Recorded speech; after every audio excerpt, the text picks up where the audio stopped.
Audio Jungle.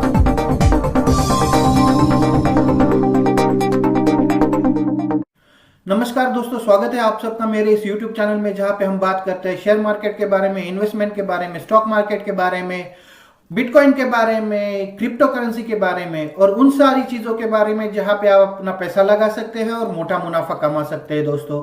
तो आइए ज्यादा वक्त ना गवाते हुए शुरू करते हैं आज का वीडियो। आज हमारे रडार पे वो शेयर है दोस्तों जिसने काफी मुश्किलों के बावजूद सन 2021 में जबरदस्त प्रदर्शन किया है। ये राकेश जी झुनझुनवाला का एक पसंदीदा शेयर है और सबसे इंपॉर्टेंट, सन 2021 में इसने 160% से ज्यादा का मुनाफा कम करके दिया है अपने इन्वेस्टर्स का। तो वो शेयर है दोस्तों टाटा मोटर्स। टाटा ग्रुप के सारे दमदार शेयरों में टाटा मोटर्स साल 2021 में एक मल्टीबैगर साबित हुआ है। ऑटो सेक्टर की इस दिग्गज कंपनी टाटा मोटर्स के शेयरों में जबरदस्त तेजी देखने को मिल रही है। असल में कंपनी ने दिसंबर के लिए सेल्स डेटा जारी किया है जो बेहद मजबूत नजर आ रहा है और इससे आगे भी कंपनी के फाइनेंशियल्स में सुधार रहने की उम्मीद जताई जा रही है। पहले जान लेते हैं कि टाटा मोटर्स के की पॉइंट्स के बारे में।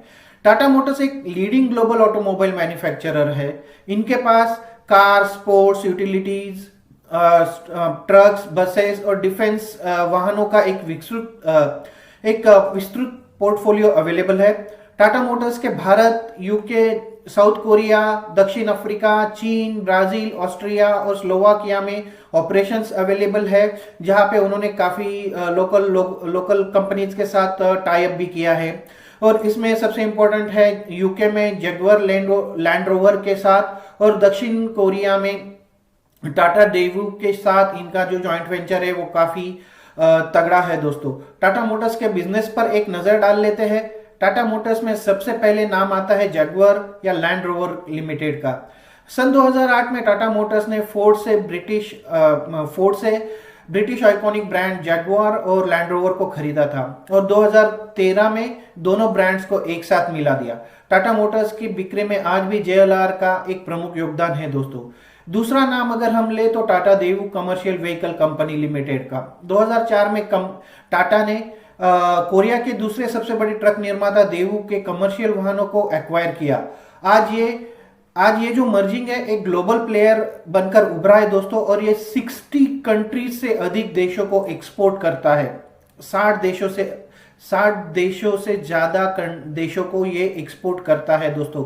भारत के कमर्शियल व्हीकल उद्योग में भी आज टाटा एक लीडिंग पोजीशन में है। टाटा मोटर्स भारत में एक लीडर है और ट्रक, बस, कोच और डिफेंस वाहनों सहित ऑटोमोटिव उत्पादों का एक ब्रॉड पोर्टफोलियो प्रोवाइड करता है दोस्तों। फिस्कल ईयर 2020 के दौरान 43% की बाजार में इनकी हिस्सेदारी रही है और यह सीवी सेगमेंट में एक यानी कमर्शियल व्हीकल सेगमेंट में एक लीडर बनकर उभरा है। आइए अब देखते हैं कि टाटा मोटर्स पर लोकल क्राइसिस का ज्यादा असर क्यों नहीं होता है। टाटा मोटर्स का जो भौगोलिक या जियोग्राफिकल रेवेन्यू ब्रेकअप है दोस्तों वो जबरदस्त है। आइए देखते हैं, इस पर एक नजर डालते हैं। JLR की वजह से टाटा मोटर्स की प्रमुख बाजारों में जो ग्लोबल प्रेजेंस है वो डिफरेंशिएट हो गई है और कोई भी बाजार टाटा मोटर्स के टोटल रेवेन्यू में 20% से ज्यादा का कंट्रीब्यूशन नहीं देता है दोस्तों। सबसे ज्यादा कंट्रीब्यूशन अगर देता है तो नॉर्थ अमेरिका देता है जो 20% है। उसके साथ भारत 17.5% से थोड़ा सा ज्यादा, यूके 16.5%, चीन 11.5%, यूरोप के बाकी हिस्सों में 16.5% और बाकी दुनिया का जो रेवेन्यू है इनका लगभग 18% है। तो आप देख रहे हैं दोस्तों, इनका जो पोर्टफोलियो है या फिर इनका जो बिजनेस रेवेन्यू है वो डाइवर्सिफाइड है और पूरी दुनिया में फैला हुआ है। तो इसका मतलब यह होता है दोस्तों कि किसी एक कंट्री में या किसी एक रीजन में या किसी एक ज्योग्राफी में अगर कुछ प्रॉब्लम हो जाता है तो उसका टाटा मोटर्स पे ज्यादा असर नहीं होता है क्योंकि उनका जो पोर्टफोलियो फैला हुआ है। ठीक है, साथ ही अभी टाटा मोटर्स अभी ईवी मतलब इलेक्ट्रिक व्हीकल सेगमेंट में काफी अग्रसर हो चुकी है दोस्तों। उनका जो सस्टेनेबल मोबिलिटी सॉल्यूशंस पर जो काम चल रहा है वो काफी काबिले तारीफ हुआ है और आपने देखा ही होगा कि टाटा मोटर्स और JLR दोनों इस दिशा में बहुत ही तेजी से आगे बढ़ रहे हैं। आज इंडिया में भी टाटा मोटर्स की टिगोर ईवी और नेक्सॉन ईवी के साथ जो ईवी सेगमेंट में उन्होंने अपनी व्हीकल्स उतारी है दोस्तों, वो आज टॉप पर चल रही है। वही 2020 में उन्होंने अपने इलेक्ट्रॉनिक व्हीकल को की 2600 यूनिट बेची थी, जो कि पूरे मार्केट शेयर का 63% इलेक्ट्रॉनिक व्हीकल्स थे दोस्तों। तो काफी तगड़ा कैप्चर किया है टाटा मोटर्स ने इलेक्ट्रिक व्हीकल के सेगमेंट्स को। साथ ही टाटा मोटर्स के पास मजबूत इंफ्रास्ट्रक्चर अवेलेबल है। मल्टीपल कंट्रीज में उनके मल्टीपल मैन्युफैक्चरिंग यूनिट्स है, ताकि अगर एक कंट्री में कुछ प्रॉब्लम हो जाए तो दूसरा कंट्री उसकी भरपाई कर देता है दोस्तों। एक नजर इनके हिस्टोरिक रिटर्न्स पे भी डाल लेते हैं, इनके फाइनेंशियल आंकड़ों पर भी नजर डाल लेते हैं दोस्तों। टाटा मोटर्स का आज का मार्केट कैप लगभग 1,83,000 करोड़ है, 1,83,000 करोड़ का है। इसका जो 52 वीक्स का लो है वो 238 था, और 52 वीक्स का जो हाई वो 537 था दोस्तों।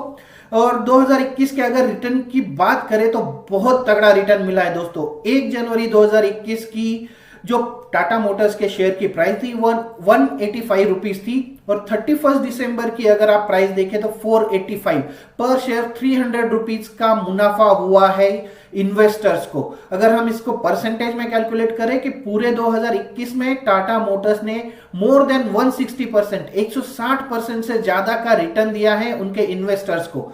सितंबर क्वार्टर में जो आंकड़े उन्होंने दिए थे दोस्तों, वो उसमें उनकी इनकम थी 62,245 करोड़ रुपीज। ये ईयरली ग्रोथ पे मैं आपको मतलब बता दूं कि कोविड के बाद ये उनकी ईयरली बेसिस पे 15% की ग्रोथ थी। ठीक है, अभी उन्होंने दिसंबर 2021 के भी क्वार्टर के आंकड़े जारी किए हैं दोस्तों, और इन क्वार्टर के आंकड़े बहुत ही मजबूत दिख रहे हैं। टाटा मोटर्स ने दिसंबर क्वार्टर में डोमेस्टिक और इंटरनेशनल मार्केट में लगभग 2 लाख यूनिट सेल की है, जबकि एक साल पहले सेम क्वार्टर में उन्होंने सिर्फ 1,58,000 यूनिट की बिक्री की थी। टाटा मोटर्स घरेलू बाजार में पैसेंजर व्हीकल की सेल में भी Hyundai मोटर्स को पछाड़कर दूसरे नंबर पर आ गया है। मतलब इंडिया में अब मारुति सुजुकी के बाद टाटा मोटर्स का दूसरा नंबर आ गया है पैसेंजर व्हीकल सेगमेंट में।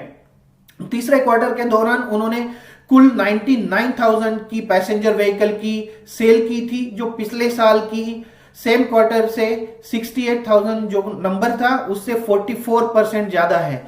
तो जबरदस्त इजाफा हुआ है टाटा मोटर्स के पैसेंजर व्हीकल के सेल में। मंथली बेसिस पर भी अगर हम देखें तो दिसंबर 2021 के आंकड़े पिछले साल के दिसंबर से 50% ज्यादा है दोस्तों, 50%, 50। दिसंबर 2021 में कंपनी ने 35,000 से ज्यादा यूनिट्स बेचे हैं, जबकि एक साल पहले सेम क्वार्टर में उन्होंने 23,000 यूनिट की सेल की थी। और दिसंबर महीने में अगर हम इलेक्ट्रिक व्हीकल्स की बात करें तो 2,255 यूनिट्स टाटा ने बेचे हैं, जबकि 2020 के दिसंबर महीने में उन्होंने सिर्फ 418 यूनिट्स बेचे थे। कंपनी ने दिसंबर जो 2021 में टोटल यूनिट अगर हम काउंट करें तो 34,000 से ज्यादा बेचे हैं, जबकि पिछले साल के मुकाबले ये ऑलमोस्ट 5% ज्यादा है।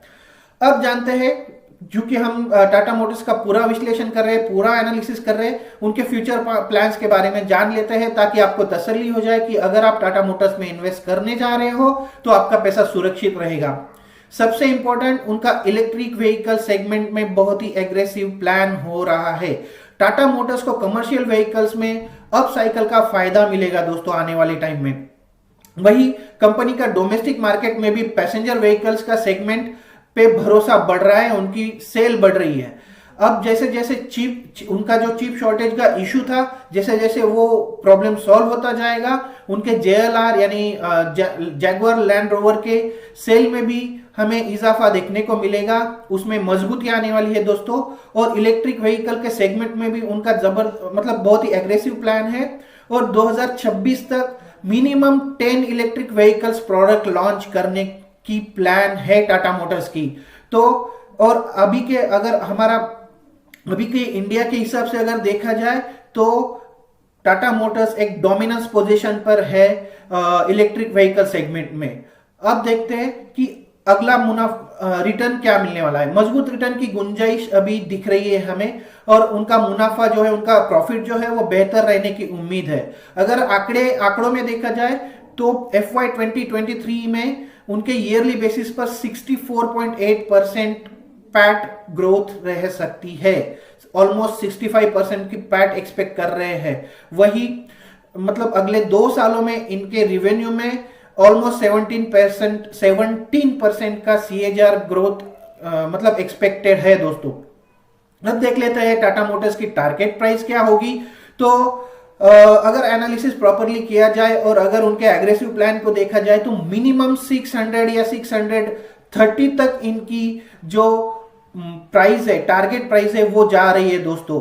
शेयर अभी 500 के आसपास ट्रेड कर रहा है, और अगर हम इसका कैलकुलेशन करें 500 to 630 तो मोर देन 25% का रिटर्न टाटा मोटर्स देने वाला है दोस्तों। अंत में इस मल्टीबैगर शेयर को मतलब बाकी ब्रोकरेज हाउस की भी राय जान लेते हैं। तो इस मल्टीबैगर शेयर पर ब्रोकरेज हाउस भी बुलिश मतलब एक रुख अख्तियार किए हुए है। अलग अलग ब्रोकरेज हाउस ने शेयर पर भरोसा जताया है, और उनका कहना है कि मजबूत फंडामेंटल वाला यह शेयर आगे भी अच्छा रिटर्न दे सकता है। और सबसे इंपॉर्टेंट चीज, टाटा मोटर्स को बाजार के दिग्गज निवेशक राकेश झुनझुनवाला के पोर्टफोलियो में शामिल किया गया है। राकेश झुनझुनवाला के पास इसके ऑलमोस्ट 3 करोड़ 65 लाख से ज्यादा शेयर है दोस्तों, सॉरी माफ कीजिएगा। तो it's only almost 1.2% of total share, total हिस्सेदारी है टाटा मोटर्स में राकेश जी झुनझुनवाला की दोस्तों। ठीक है, तो इन सारे आंकड़ों को देखते हुए हमें आशा है कि टाटा मोटर्स का जो शेयर है वो 600 या 630 का जो टारगेट हमने रखा है उसको आसानी से छू जाएगा। जब उनके मतलब JLR की जो बिक्री है वो बढ़ेगी तो ऑब्वियसली उनके आंकड़ों में और ज्यादा सुधार होगा। और आशा करते हैं कि टाटा मोटर्स जो हमारी देशी कंपनी है वो विदेशों में भी अपना डंका बजाएगी दोस्तों। तो इस कमेंट के साथ मैं आज का वीडियो खत्म करता हूं। आशा करता हूं कि आपको मेरा यह वीडियो पसंद आया होगा। जो भी टाटा मोटर्स के बारे में मैंने फैक्ट्स आपके सामने रखे हैं, जो नंबर्स आपके सामने रखेंगे, वो आपको हेल्प करेंगे ज्यादा से ज्यादा इन्वेस्ट करने के लिए। और साथ ही अगर आपको ये वीडियो पसंद आया तो एक लाइक कर दीजिए दोस्तों। और अगर आपने अभी तक मेरा चैनल सब्सक्राइब नहीं किया है तो ऐसे नए नए शेयर्स की इंफॉर्मेशन के लिए आप मेरा चैनल सब्सक्राइब करते हैं, जहां पे आप हर बार मैं एक लेके आऊंगा एक नया शेयर जिसमें इन्वेस्ट करके आप अच्छा मुनाफा कमा सकते हैं दोस्तों। तो मिलते हैं अगले वीडियो में, तब तक के लिए नमस्ते दोस्तों।